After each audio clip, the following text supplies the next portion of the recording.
I take you to Mpumalanga now, where the ANC President Cyril Ramaphosa is now at the podium addressing the provincial conference.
Viva ANC, viva!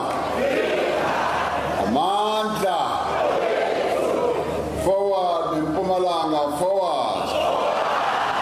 Forward Mpumalanga, forward! Amandla!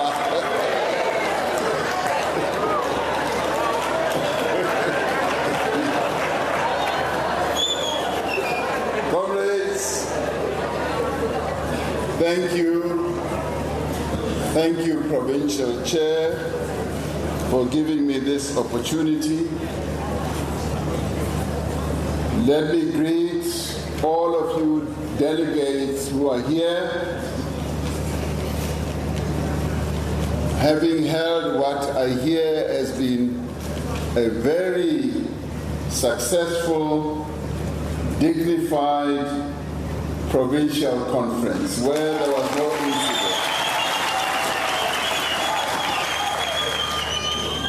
I congratulate you because those who thought that there would be chairs flying around and delegates fighting are disappointed.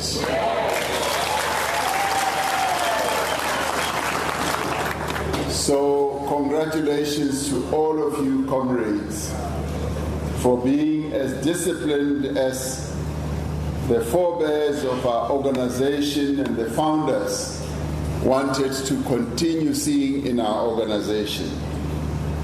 I extend my greetings to NEC employees to this province who have been dutifully attending to their tasks as given by the NEC, that they should be present, supporting and helping the province to continue strengthening the ANC here. I greet the newly elected officials of your province and congratulate them for having been elected.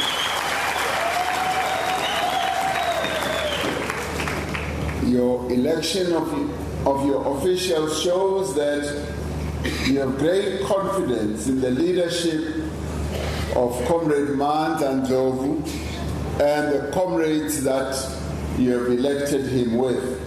So I give strength to them and wish them the very best as they take the affairs of the ANC here in Mpumalanga forward. You know, Comrade Manda has made the name of your province very popular. Even those who did not know Mpumalanga, they now know there is Mpumalanga. I also extend my greetings to members of the NEC who are also here present, the Second Deputy Secretary General of the African National Congress, and other members of the NEC who I see here at the table. And I want to thank them for having taken time to be at this conference. And I'm here just to give support and to come and show my pretty face. Yeah.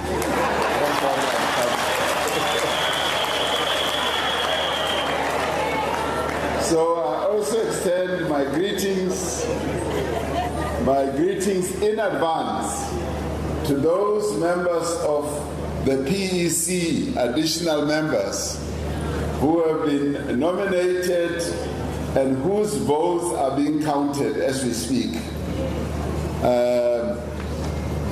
I know that election process has also gone well, and even if I was a prophet, I don't know who they are, but I congratulate them in advance as well.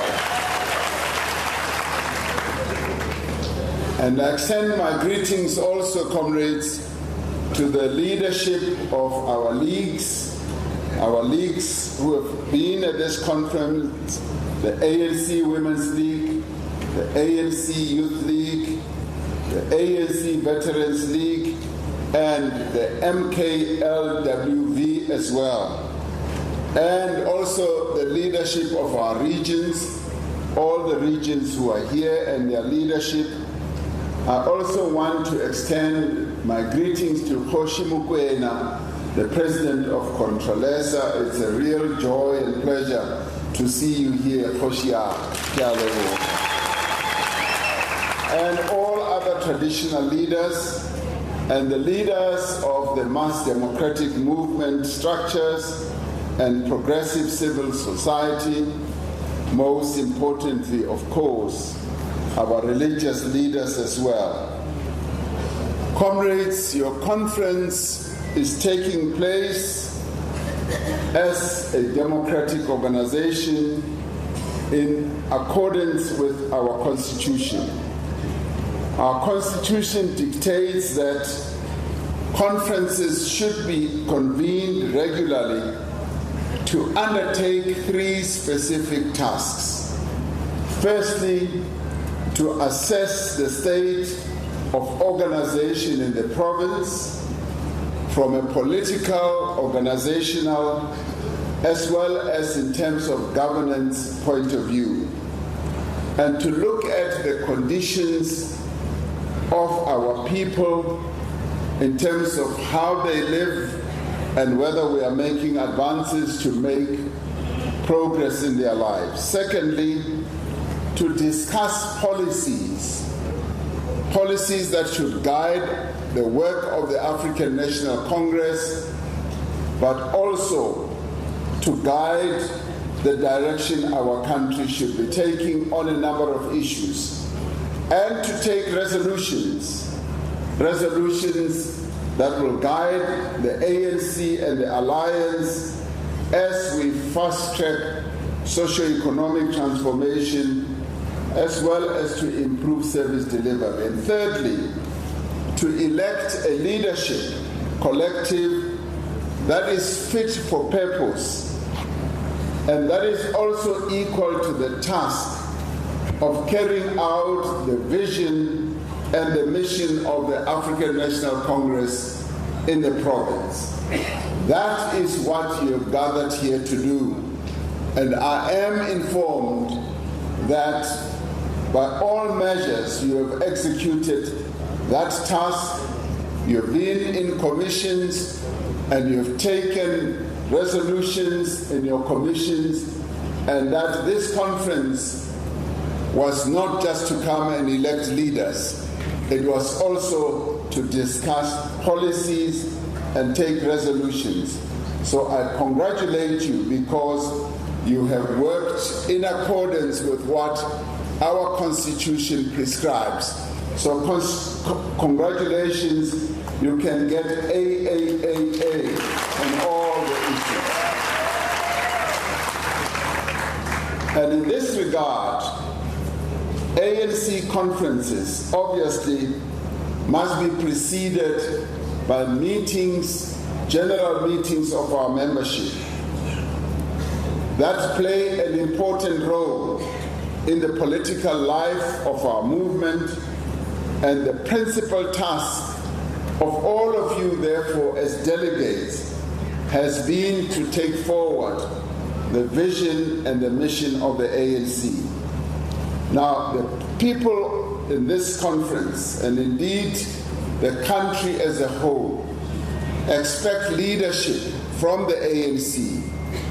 Even as you are gathered here, the entire country is looking at how Mpumalanga is going to hold and finalize its conference. There is no other political organization that is looked upon to give guidance not only to the people of Mpumalanga, but also to the country. And I think the trust that our people invest in us means that we must hold our conferences with unity of purpose. We must demonstrate that there is unity as we hold conferences and discuss matters that affect the lives of our people. So even on that score, you have shown disciplined unity in this conference, and I congratulate you as well. For comrades, we need, as members of the ANC, to take our responsibility seriously. The people of our country expect a lot from us.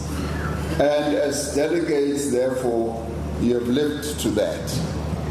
And you have ensured that from here you have built a very strong platform and foundation to strengthen the ANC in this province in a much, much better way. But I'll come to that in a minute. Now, your conference is obviously taking place at a time when there's great turmoil in the world, when there's a war that is raging in the Middle East. Now, that turmoil is going to have and is already having an impact on many countries as well as people in our own country, because it is resulting in a great deal of uncertainty. It's resulting in economic challenges that is impacting on us as well. As the war rages, prices of fuel and oil are just shooting through the roof. As the war rages, our own economic measures are going to be affected. For instance, the prices of various things that our people buy, food, transport, are going to go up. Inflation, which has been tapering down, will be affected and will soon be rising as well.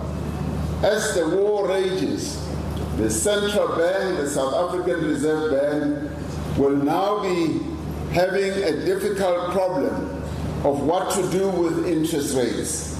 So this war and the current situation globally is having an impact not only in that part of the world where people are dying senselessly, where countries are being attacked senselessly, And as the African National Congress and South Africa, we call for a ceasefire of that whole conflict, that there must be an immediate ceasefire and that fighting must come to an end. As the world faces levels of geopolitical conflicts and geo-economic contestation that was last seen in the last two world wars, there are two dominant trends that are shaping the new world order.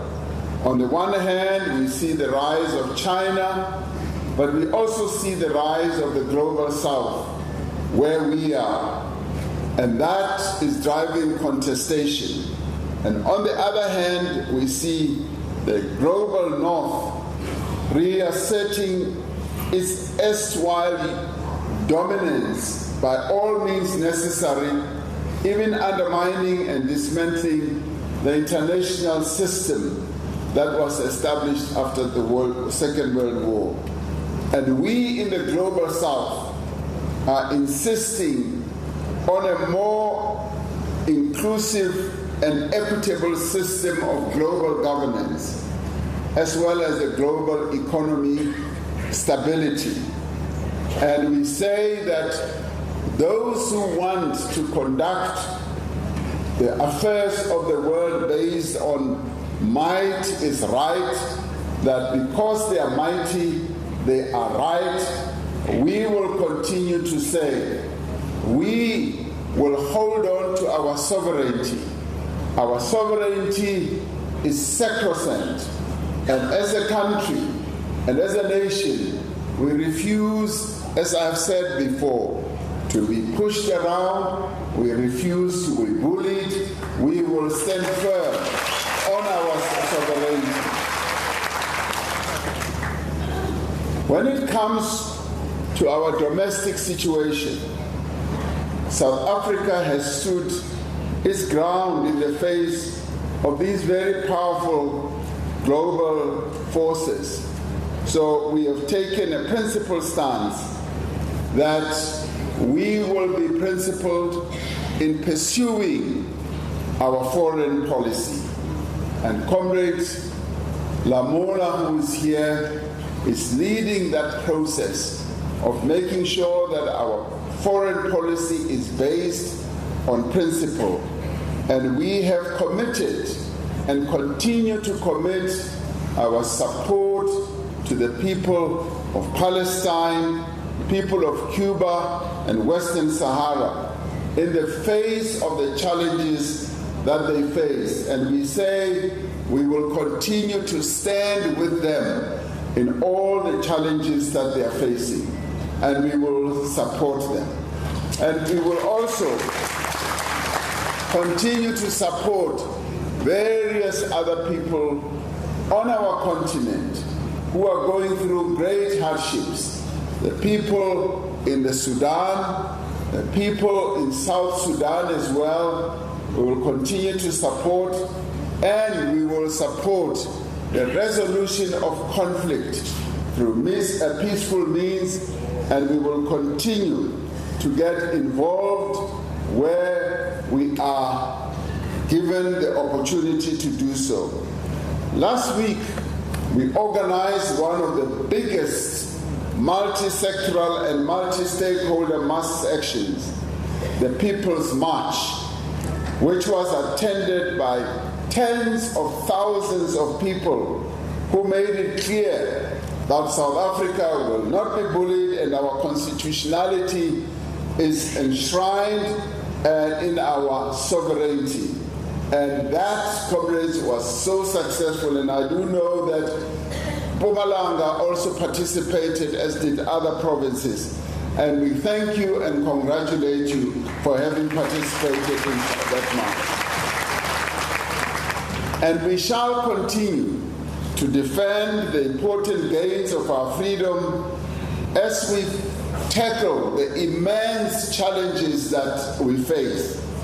The gains include the establishment of a non-racial and democratic political system characterized by constitutionalism and the rule of law.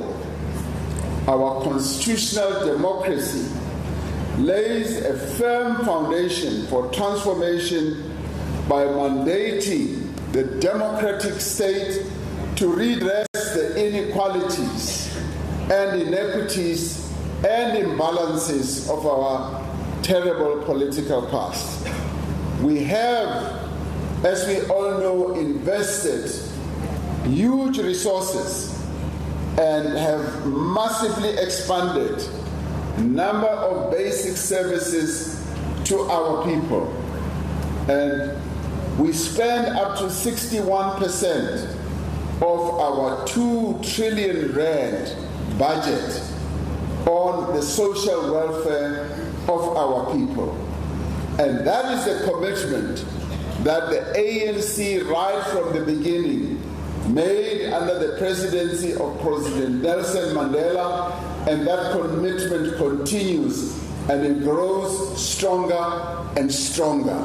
We will continue to make every effort to improve the lives of our people, and that is why we spend so much money of our budget. There aren't many countries that I know of who spend as much as 61% of their budget on social welfare, supporting the livelihoods of our people. We do as South Africa.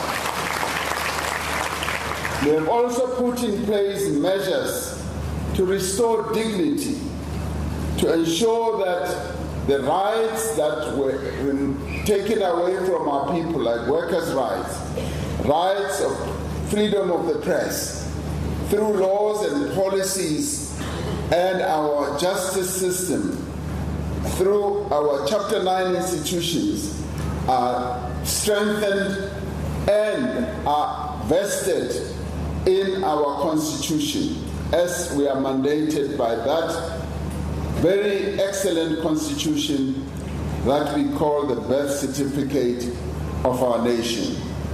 We have also enacted transformation laws on affirmative action, on black economic empowerment, much as some in our nation say we must do away with BEE. We reaffirm that we are not going to do away with BEE. We say so because the empowerment of our people is mandated by our Constitution, the Constitution that was adopted by our National Assembly dictates that there must be transformation and we must pass laws that are going to deal with redressing the inequities of the past so that our people can have the better life that they were denied in the past. And to do so, we will also be addressing various issues such as access to land, various issues such as opening up opportunities for our people to conduct business, issues such as empowering the women of our country and young people to make sure that they have opportunities and are able to advance their own lives. At the same time, we still have many hills to climb. When we attained our freedom in 1994, we had reached what we called a beachhead, meaning that there was still a lot of work that we needed to do to climb many hills. As Comrade Nelson Mandela says in his book, Long Road to Freedom, he said, we have climbed a number of hills, but there are still many more hills that we have to climb. And there have been serious setbacks on our journey to effect full transformation in our country. And before we can confidently say that the building of a better life for our people have been achieved, we must know that there have been setbacks, there have been drawbacks, there have been detours. But what we do know is that we continue to move forward, all the time moving forward, striving to improve the lives of our people, to build a non-racial, non-sexist, and democratic South Africa. We acknowledge, amongst others, the persistence of a number of challenges that still dog the lives of our people.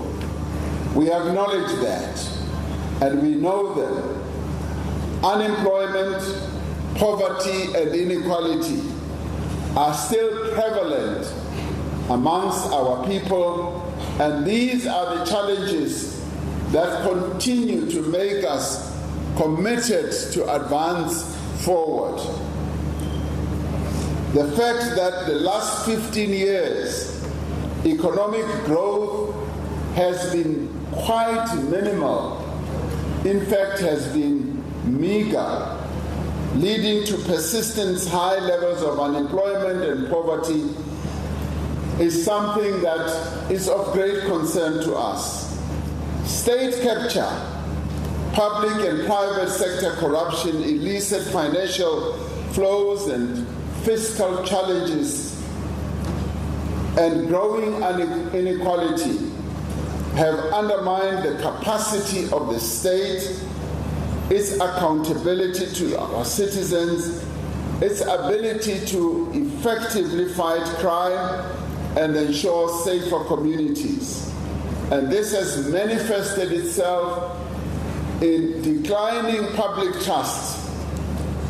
People have been losing trust in our ability to address all these challenges. However, we are now at a point where many people, even our critics, now see that as we continue to address the challenges that have faced us, such as load shedding, such as, for instance, the logistics sector, which is our railroads, our roads, our ports, and as they see that we're also making advances in addressing the challenge of water, they are beginning to say, yes, South Africa has turned the corner. We are now beginning to show that indeed we can move forward with greater determination. And that is also being said by our critics. And comrades, that is true. Having gone through all these years where we have had to address, for instance, load shedding, we can now say there is no longer any load shedding in our country, and that is a great achievement. We can now say we've now found a way of dealing with the weaknesses we've had in exporting our goods and importing our goods through our ports. Our ports are now being strengthened, and we see the flow of goods that are leaving our country and coming into our country increasing in tonnage, meaning that we are moving forward in as far as that is concerned. We're also seeing some progress in fighting corruption. Yes, corruption is still a major problem in our country. However, the efforts are being made to fight corruption, and the revelations that are coming through the Mpumalanga Commission and the ad hoc committee, rather than discourage us, we should see an opportunity to deal with the problems that we have had in the police service and get rid of the rot that has been inserted in our security cluster. And it also means that we are going to solve the problems in our police service. We are going to make sure that we have a police service and a security cluster that is fit for purpose, that our people can trust. We are making progress to address the water challenges in our country. Having set up the committee that I chair on dealing with water means that we are now going to move with greater speed to address the problem of water in our country. So, comrades, the problems and challenges that we are facing are being addressed, and many can see that indeed we have turned the corner. On Monday and Tuesday, we are going to hold the South Africa Investment Conference, where we are going to be bringing together the private sector to come and tell us precisely what commitments they are making for investments. And already we can hear that billions and billions of rands are going to be announced at this investment conference. Commitments are going to be announced and made to invest more and more money in our various provinces. Even here in Mpumalanga, you will hear of commitments that are going to be made to invest billions here also in Mpumalanga. Now, if we were moving backwards, those who are going to make announcements to invest would not have taken the trouble to come and make the announcements that will be made on Tuesday. They see South Africa as an attractive place to come and invest their money. They see South Africans, workers, as workers who can drive their businesses. And we, as a government, are making sure that we create a conducive environment for businesses to come and invest their money. We want to see investments that will raise capital formation in our country. And we have already said we are going to be investing R1 trillion in the next 3 years in infrastructure. We want to see more and more investments in infrastructure rolling out in our roads, in our dams, in various other areas that impact on the economic growth of our country. Now, as we address these challenges, we should know, comrades, that the key driver that will resolve and address these challenges effectively is none other than the African National Congress. You are the ones, as the ANC, who will address these.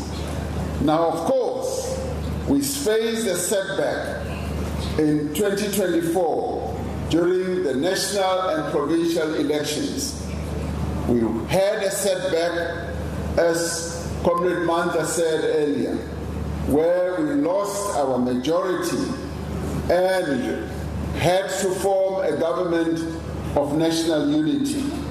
Now, working through a government of national unity is not the most ideal situation that you as ANC members want. Is that not the case? You don't prefer that. So in order to get out of that situation, the ANC must be strengthened, the ANC must be renewed, and the ANC must once again make itself attractive to the voters of our country, so that we don't fall below 50%. Much as the government of national unity has become stable now, it is not the most ideal position we want to be in. So the ANC must reinvigorate itself, it must strengthen itself, and it must ensure that it regains its position as none other than number one political formation that should govern this country. And we will regain that position, I have no doubt about it. I say that seeing how you here in Mpumalanga have continued with the process of renewing the ANC, of uniting the ANC. I say that advisedly because I can see disciplined organization here in the Mpumalanga. You know, our people don't want to see an ANC that lacks unity. When we are not united, they walk away from us. When our leaders don't behave as it is required in our constitution, our people just walk away from us. In fact, when we go to elections, they stay at home. But when we are united, when they see that the ANC is as united as you are demonstrating here in Mpumalanga, then they come like bees, because we become a flower, a beautiful flower that attracts the bees. And that is what you have shown that you are. You are a beautiful flower.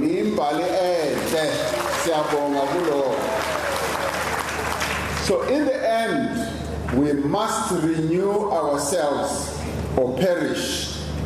Now we held our 5th National General Council, where we determined that we shall strengthen ourselves, because the NGC had to deliberate over a question of whether we renew ourselves or we perish, whether we unite or face defeat, whether we return to serving the people of our country by executing the NDR or we betray the NDR. At that NGC, we were determined that we shall neither betray the NDR nor allow this glorious movement to perish. So now we are on the path of full renewal. We are on the path of defending the NDR, and to do so, renewal of the ANC as the leading agent of change is our number one priority, to rebuild the ANC's leadership. Now let me say, by electing the leadership that you are electing today, you are fulfilling the task that we were given by the NGC of making sure that we rebuild the ANC leadership and elect people who are fit for the purpose. And we thank you for that. The NGC also said the renewal process must be all-encompassing. It must also mean the strict management of the African National Congress, the management of its organization, its affairs, how we function, so that there is no indiscipline, so that there is no wayward behavior, so that members of the African National Congress work in accordance with the Constitution and the rules of the African National Congress and adhere to the traditions of the ANC that are tried and tested. It also means that we must ensure that we move towards achieving the renewal charter that we adopted, the renewal charter towards 2032, which has performance targets and indicators across all range of issues that were identified by the NGC, which also include the process of renewing ourselves at branch level, at regional level, so that our branches work effectively and they become branches that are well connected to our people at ground level and are involved with the daily lives of our people. So that when our people, where they live, have challenges, their first thought must be to go to the ANC. So that when our people have burst pipes in their homes, their first thought must be to go to the ANC, so that when there's blockage of sewage, they must know that the ANC will provide answers and solutions. So that when there's gender-based violence, they must know that the ANC will be there to make sure that the women and girls of our country are protected.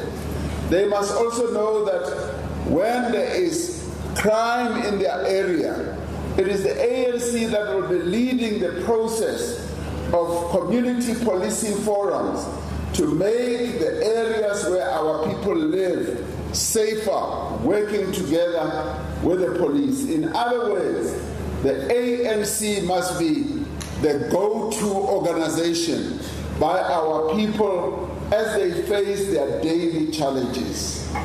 Secondly, the national renewal and rejuvenation must also be based and anchored by an effective developmental path for growth and social equity that will lead to the growth of our economy, that will ensure that, yes, at government level we create a conducive environment for our economy to grow, to address the challenges as we are doing now of electricity, of water, and also of the logistics sector, and enabling businesses to operate.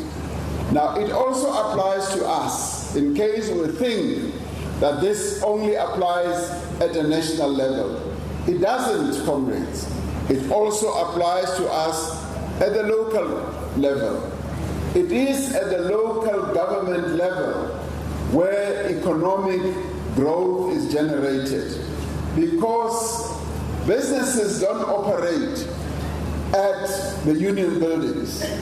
Businesses don't operate at Steenhuis in Cape Town. They don't operate in the National Assembly. They operate where our people live. Now, what this means is that it is at the local level that we must create that environment for investments to be made that will change the lives of our people. And I say this because sometimes we lose sight of that. It applies at the local level because businesses will not invest in a business that operates in a town or a local area where water is not well reticulated, where there is garbage and filth in the town, where our streets are full of potholes. Businesses will not invest in towns that are dysfunctional, in municipalities that don't function well. Business is attracted by a well-functioning local government system. They are attracted by a town that is well-run. They are attracted by a town that does not have potholes, a town where water is well managed, and a town where the finances of the town or the local municipality are well managed as well. Now, this is where our role, all of us, operating in various levels of government comes in. We must be focused on creating a conducive environment for businesses to operate. I will cite for you one case where our comrades lost sight of this. We have a municipality in Northwest called Ditsobotla, which you might have heard about. Ditsobotla, as a municipality, became so dysfunctional. It became a municipality that had 2 mayors, 2 city managers, and 2 speakers, 2 councils, and there was just continuous fighting. And that continuous fighting resulted in bad service delivery. The comrades forgot about service delivery and focused on fighting each other to the death. As a result, a company, a very big national company called Clover, which you might know about, a milk-making company, which employed thousands of people in Ditobota, decided to shut down their business and move elsewhere. People lost their jobs because we were fighting amongst ourselves, because we were not taking care of service delivery. We were not focusing on making sure that there's water in the town, the potholes are taken care of and closed. We were focusing on ourselves. So, comrades, in order for our economy to grow, we must focus on those things. We might call them little things, but they are big things. At the local level, when we see a pothole, it must worry us. We must ask ourselves, what does that pothole do to those who want to come and invest money in our town? It discourages them. When we see water not being well reticulated, we must ask ourselves, what does that mean and do to people who want to come and invest? And what does it mean to the livelihoods of our people? We must take care of the jobs of the people who are employed. So in the end, we have a responsibility at all levels of government. It must not be the responsibility of the union buildings only. It must be the responsibility of all of us. And in the end, when there's sewer spillage, when you see sewer spillage, it must be like there is sewer spillage in your own house, in your own home. And we all know in our heart of hearts that if there was to be sewer spillage in our homes, we will not rest until we get a plumber to come and repair that. So let's do that for our people as a whole. That is important. Comrades, those are the little things that we must do. And those are the things that we must do well in order to encourage the growth that we want to see. This is what we need to do to improve the basic services, the quality thereof, that we need to give to our people. Therefore, we must be smart. We must also be able to come up with ideas of how to use the little resources that we have to encourage, to ensure that there is growth. Our municipalities must function well. And when they get their equitable share, they must be able to use that wisely so that there is no wastage, there is no stealing of people's money, and there's no corruption. Now, corruption often happens in the procurement space, in the tender system that we have. And I say one of the biggest mistakes we have made is to outsource everything. We outsource everything and in the end rely on companies and entities that cannot do the work. And we now say, let us insource those important services so that they are done by our municipalities and by our government. Outsourcing weakens the capability of the state. It just takes away the capability, the energy, and the innovation that should reside in the state. So I want all of us in our various centers of deployment to start internalizing this and thinking about this. We must, comrades, make all efforts to rid our structures of corruption. Earlier, comrades, Chairperson was talking about water tankers, was talking about the construction mafia. Now, when it comes to water tankers, we should have municipalities in times of need where there's been pipe bursts They must be the ones who deliver water to our people. So municipalities must own the water tankers themselves. They must own the water tankers. And I know that a number of people, our people, have invested a lot of money in water tankers. And yes, I know that that's where corruption has been taking place. But now, our objective must be to strengthen the municipality so that it can serve our people as a whole. Now there's water tanker mafia. That must be brought to an end by getting the municipalities to own the water tankers themselves. Similarly, the yellow equipment. The municipalities must own the yellow equipment, the graders, the TLBs, and all that. We must stop hiring them from those who are making a lot of money. They must be owned by the municipalities, in-source that service as well. So, comrades, meaning that we must make all efforts to promote the growth of our economy. Now, that is the renewal that the NGC asked for.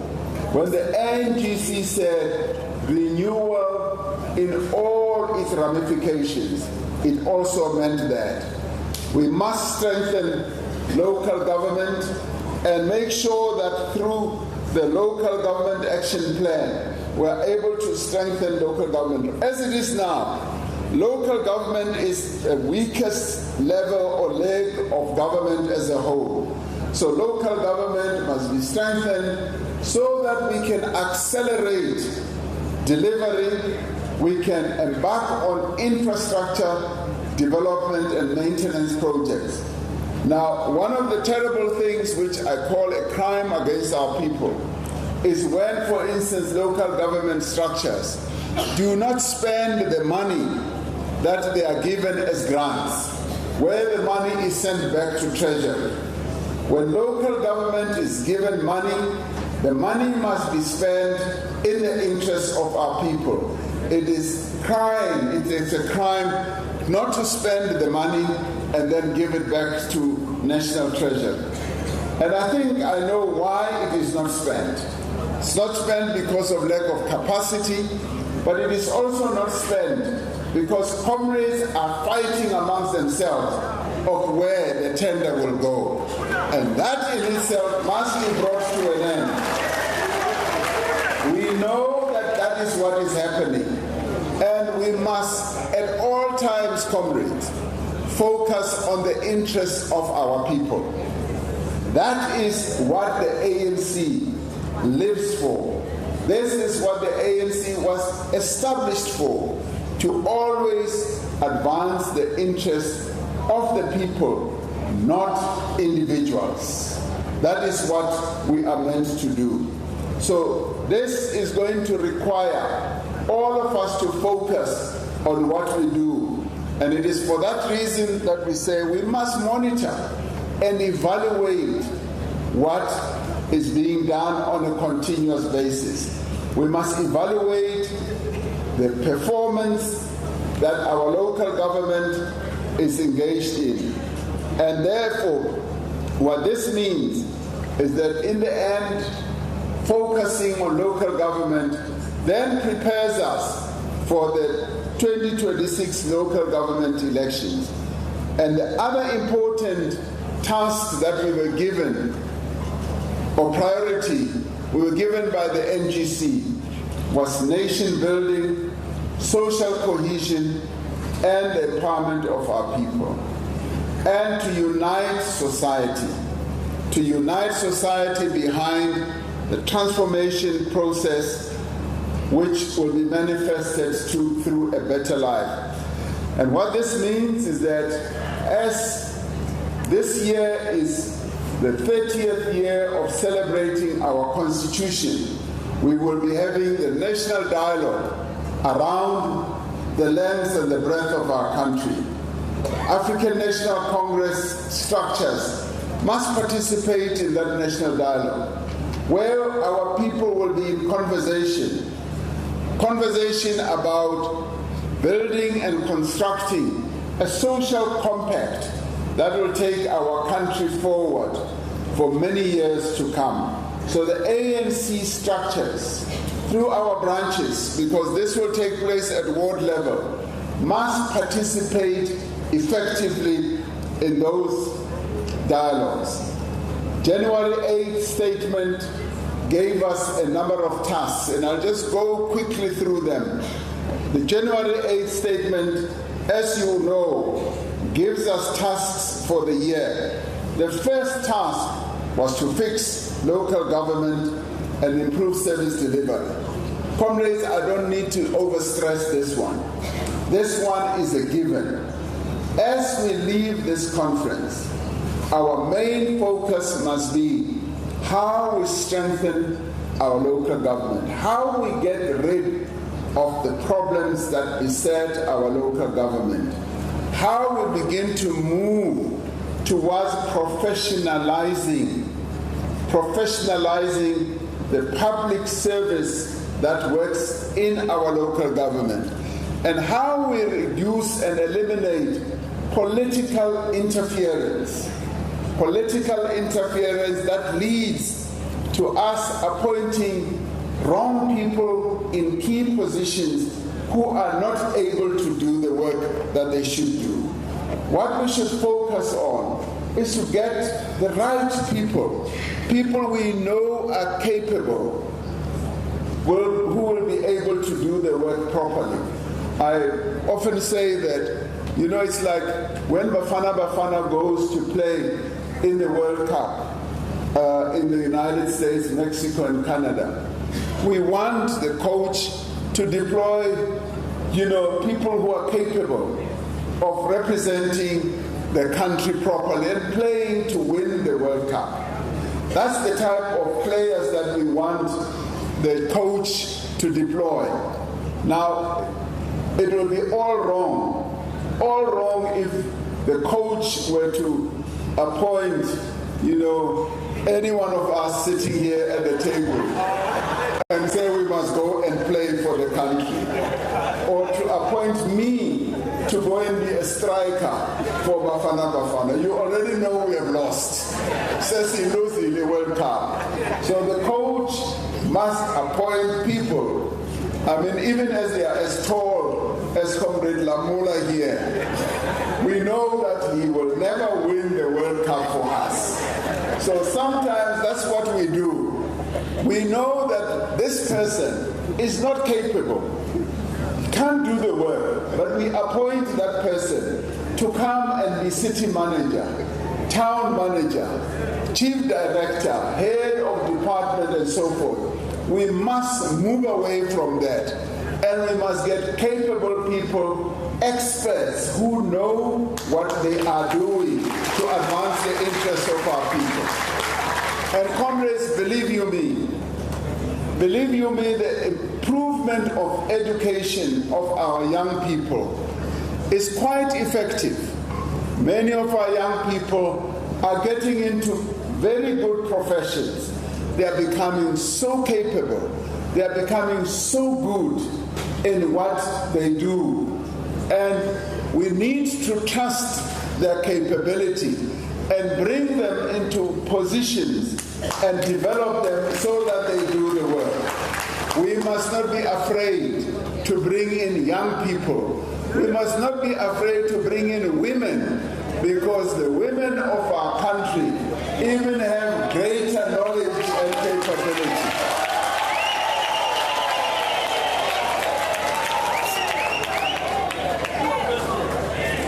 So, comrades, we must focus on the practical things. Yes, we must be well armed with good policies. Our ideological orientation must be correct, in line with our principles as the ANC. But we must now focus on what is going to improve the lives of the people at the ground level. That is where we need to focus and tell ourselves that our strategic objective must not be ourselves as individuals. It must not be our friends. It must be the people of our country. The second task that we were given by the NEC in the January 8th statement is to speed up economic transformation and job creation. And that we are doing by effecting all the reforms that I spoke about when it comes to electricity, attracting investments, and so forth. That is what we are doing to create more jobs for our people. But as part of that, to ensure that young people, our people get skills, and not only young people, because education must be a lifelong process. Even older people, middle-aged people, and young people must be learning on a lifelong basis, learning new skills, and therefore skilling our people is what is important. The economy of our country will move forward with greater speed and with greater determination when we have more people who are skilled, people who know the work that they should do. And skilling our people improves innovation, improves creativity. It also improves competition.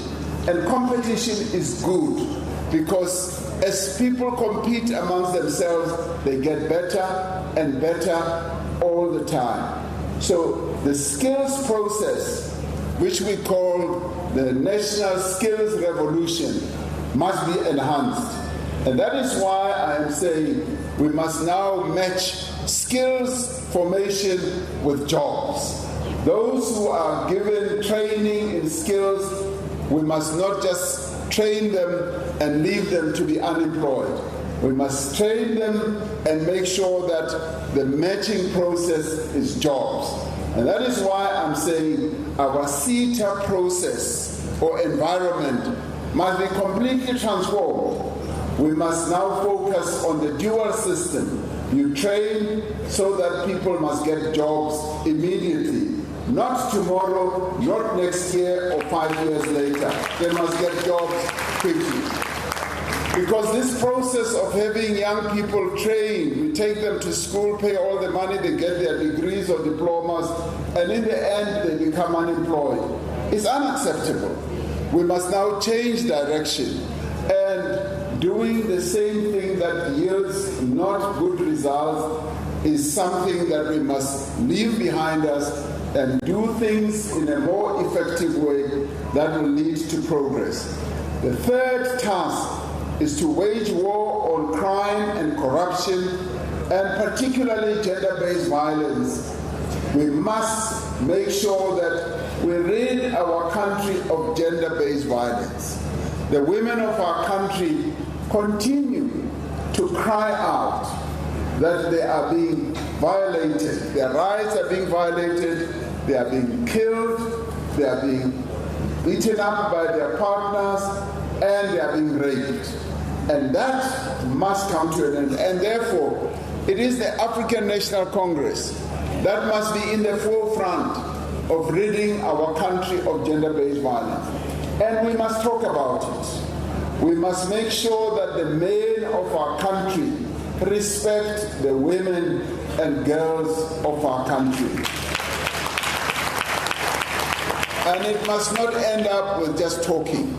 We must make sure that we embark on making sure that we raise the consciousness of the men. We must have men's dialogues and make sure that men understand what it means when we say we want to rid our country of gender-based violence. They must understand that, to rape a woman, a young girl, means that you are destroying that person's life.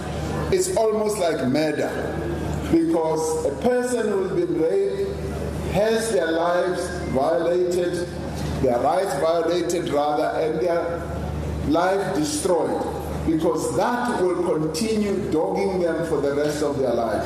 So men must understand that doing that is not the correct thing, because they will not want that to be done to their daughters. They will not want that to be done to their sisters. They will not want that to be done to their mothers or their wives. So therefore, why as a man who does not want that to be done to those women who are close to him, go and do it to someone else? That is the message that we must be sending out to the men of our country. And I always say, men must zip up, not zip down.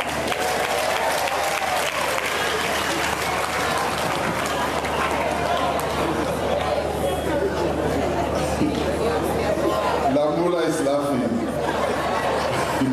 I'm sure he's imagining it. What does the president mean by saying zip up? Does it mean you zip up all the time?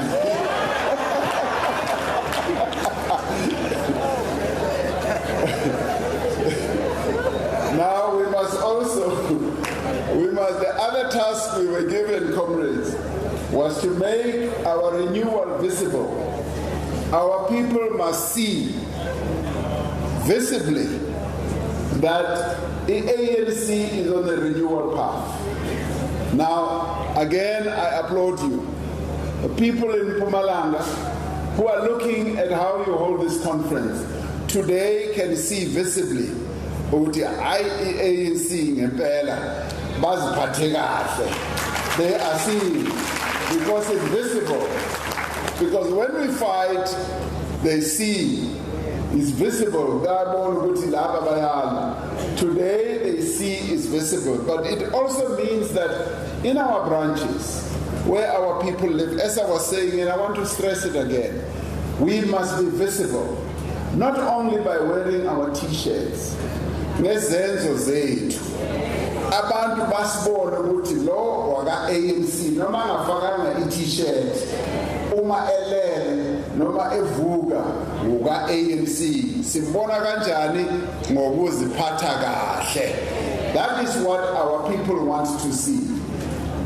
They want to see visibly that the ANC is on the renewal path. So all of us in our branches must make sure that people see when there are problems in the community, the ANC must be there. When there's a funeral or a death in the community, the ANC must be there.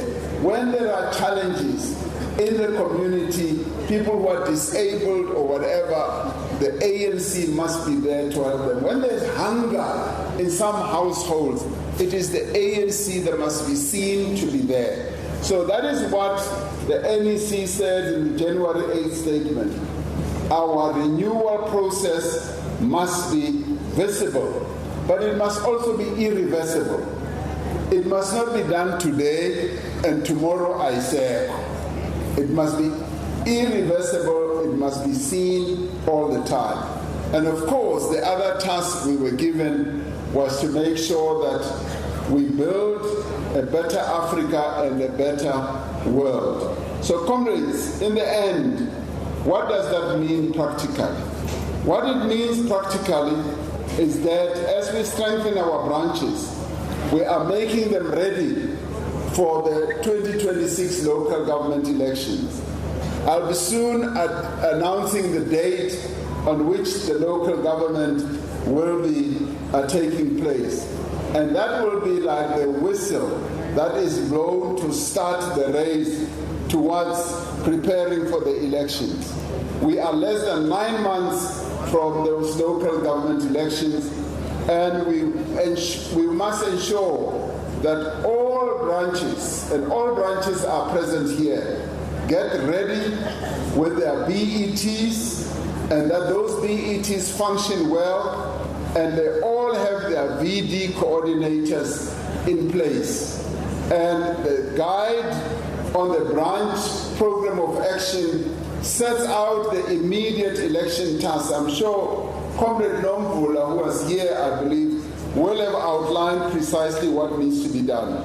All I want to stress on is that, comrades, the 2024 elections, I think, was lost by us. We are the ones who lost it. We are the ones who did not perform well.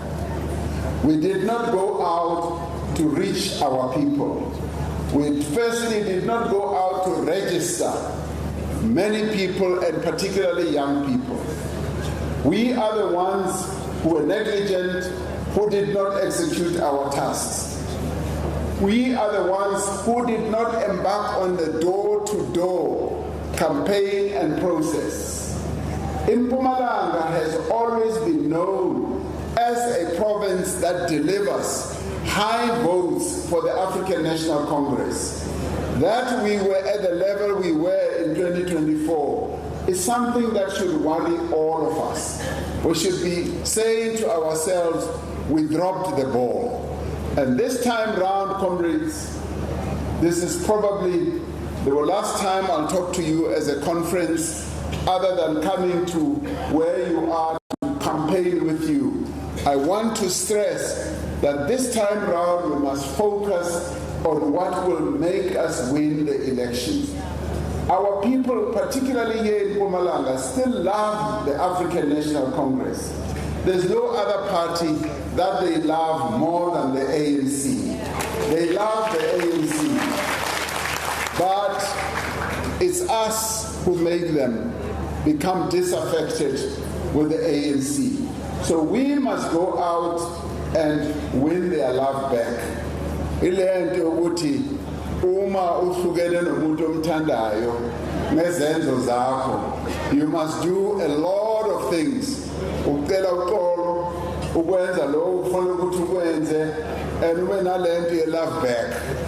Ngiyafuna i-love back. Uye uyoncenga uthando ukuthi ubuye uzithobe uphaphathe nezandla nama uye phansi nangamadolo uthi ngicela uthando malubuye. That is the approach we must have for our people to love us back again. So what it means, we must go on an all-out campaign to register. Now at the national level, the NWC finalized that each one of us who are in leadership positions must be given a certain target of people that we are going to register. Nami, I have my target. Senkalile ubu register abantu. So, and my register is already beginning to grow. And I'm not only doing it in my branch in Chawel, in Soweto, I'm doing it nationally. So now if you are here, unga registanga is alagim of register. So each one of us has a task to register somebody. And the PEC will be giving each one a number that each one of us must go and register. Unless Comrade Nomvula dealt with it, but we must each have a number of people to register. The second thing, comrades, other than being well behaved to our people, doing the right things, getting rid of all these funny things, corruption and so forth, we must focus on service delivery. Service delivery is what our people expect from us. The other thing that's important, we must focus on door-to-door campaigning. The last time we did not do much door-to-door. I also saw it when I came here. Uma President Eza for it door-to-door. Abantu, everybody, uyilandela upresident, ubuya kuleyo. Instead of ukuthi nabo baye ezindlini zabo bayenza i-door-to-door. So that too must change. Each one of us must do door-to-door. Well, 1994, with the first election, we had a street sheet. Each one of us had to fill a street sheet. You had to say, I visited this home, and in this house, there are so many people, these are the issues they raised, and you sign it off, you get the name, the phone number, and so forth. We must go back to that. And be sure, Uguti, the streets where you have been, how are people going to vote? Abanya, they do that. Other parties do that. They do it through the phone. We have always done extremely well with the door-to-door campaigning. That is what we must go back to. So, comrades, to win the elections, we must make sure that we do our door-to-door, but we must also recruit and train the best coordinators for our campaign and send the strong managers to the LETs and the RETs to support our branch election task teams. And we must make sure, comrades, and I don't know to what extent is being done here, every area must have a service delivery war room to ensure that everything that impacts on service delivery is known and is on our radar screen, so that we know what in this street is this problem, there is this pothole, there is this sewage problem, there is this water problem, and we must then get our local government to attend to all those issues. And once we can do that, our people will know that we are taking action. Even if, comrades, it is to explain to our people the challenges that we are having from a budgetary point of view, to explain that we are attending to this problem. Siyayazi the problem, and we are going to attend to it. That is what is going to endear us to the hearts and the minds of our people. And now, in a few days, the NEC will give a directive on how to deal with the other issue that needs to be attended to, which is how we're going to deal with the SACP decision to contest elections independently. The issue, Yaleo SACP, which has decided to go off on its own to contest us. So we are going to give final attention to that and take a final decision so that you should know precisely what you yourselves should do at branch level. Now, we have said, when I closed the NGC, I did say that we want and expect all members of the ANC to campaign for the ANC. What that means, and we're going to unpack that, or what does that mean? Kulabo, who are dual members of the ANC and the SACP, who are campaigning not for the ANC but for another party. We need to finalize our thoughts and minds on that. And then, in the end, you will take the marching orders from the NEC when it will have decided on this matter. So, comrades, in the end, we cannot approach the 2026 local government elections as we have done in 2021. We need to explore new ways of campaigning while maintaining the basic method of door-to-door work. And because that is our primary tactic, even if others can try and copy it, we do it much more than they do. We must build capacity for campaigning at the VD level and ensure that our volunteers are trained and fully empowered. In the last elections, we also had volunteers who were not well trained, who could not even fully explain the policies of the ANC. Now, we must change that. Every branch must make sure that we deploy people who are going to be well trained. We must ensure, comrades, that we focus on addressing the key challenges that our people want us to address. So, comrades, if we can do that, if we can execute all the tasks that we were given by the NGC and focus on the priorities that the NEC extrapolated from the decisions of the NGC and come up with those 6 priorities, the ANC will be repositioned, the ANC will be strengthened, and already I can see that you have taken the first step. You hold your BGMs nicely and peacefully. I only heard of one complaint. I heard that there was just one person who was so keen to come to your conference. Wavele wabanga umsindo at the branch level. Efuna ukuthi akhethwe ukuthi abe delegate mhlawumbe ukhona nala. And the process allowed him ukuthi abe khona, so there was no disruption. So you are congratulated for having taken the very first step of demonstrating that you are ready. You are ready to go and tackle the 2026 local government elections and win them decisively in all our municipalities for the African National Congress. That is what I can see in your eyes and your faces. Wouldn't you ready? And you are going to go out and win the election. So comrades, I want to thank you for holding a disciplined conference, and I will go on Monday to report Mbombela the full truth now.